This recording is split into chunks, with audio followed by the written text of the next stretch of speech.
नमस्कार। रामेश्वरम के विख्यात मंदिर की स्थापना के बारे में कुछ रोचक कहानियाँ।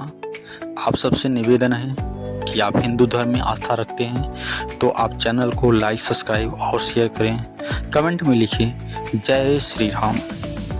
रामेश्वरम के विख्यात मंदिर की स्थापना के बारे में यह रोचक कथाएं कही जाती हैं। सीता जी को छुड़ाने के लिए राम ने लंका पर चढ़ाई की थी। उन्होंने युद्ध के बिना सीता जी को छुड़ाने का बहुत प्रयत्न किया, पर जब रावण के न मानने पर विवश होकर उन्होंने युद्ध किया। इस युद्ध हेतु राम को वानर सेना सहित सागर पार करना था, तो अत्यंत कठिन कार्य था। तब श्री राम ने युद्ध कार्य में सफलता और विजय के पश्चात कृतज्ञता हेतु उनके आराध्य भगवान शिव की आराधना के लिए समुद्र किनारे रेत से शिवलिंग का अपने हाथों से निर्माण किया। तभी भगवान शिव सव्यम ज्योतिर स्वरूप प्रकट हुए और उन्होंने इस लिंग को श्री रामेश्वरम की उपमा दी। इस युद्ध में रावण के साथ उनका पूरा राक्षस वंश समाप्त हो गया और अंततः सीता जी को मुक्ति कराकर श्री राम वापस लौटे।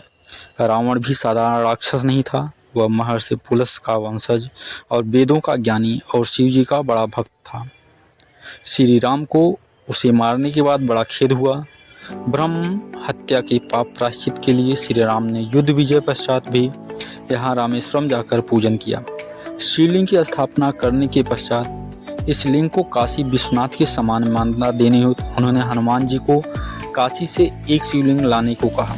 हनुमान जी पवन सुत थे, बड़े वेग से आकाश मार्ग से चल पड़े और शिवलिंग ले आए। यह देखकर राम बहुत प्रसन्न हुए और रामेश्वरम ज्योतिर्लिंग के साथ काशी के लिंग की स्थापना कर दी। छोटे आकार का यही शिवलिंग रामनाथ स्वामी भी कहलाता है। ये दोनों शिवलिंग इस तीर्थ के मुख्य मंदिर में आज भी पूजित हैं। यही शिवलिंग ज्योतिर्लिंग है। सेतु का पौराणिक संबंध पूरे भारत, दक्षिण पूर्व एशिया और पूर्व एशिया के कई देशों में हर साल दशहरे पर और राम के जीवन पर आधारित सभी तरह के नृत्य नाटकों में सेतु बंधन का वर्णन किया जाता है। राम के बनाए इस पुल का वर्णन रामायण में तो है ही, महाभारत में श्री राम के नल सेतु का जिक्र आया है। कालिदास की रघुवंश में सेतु का वर्णन है। अनेक पुराणों में भी श्री राम सेतु का विवरण आता है। एनसाइक्लोपीडिया ब्रिटानिया में इसे राम सेतु कहा गया है।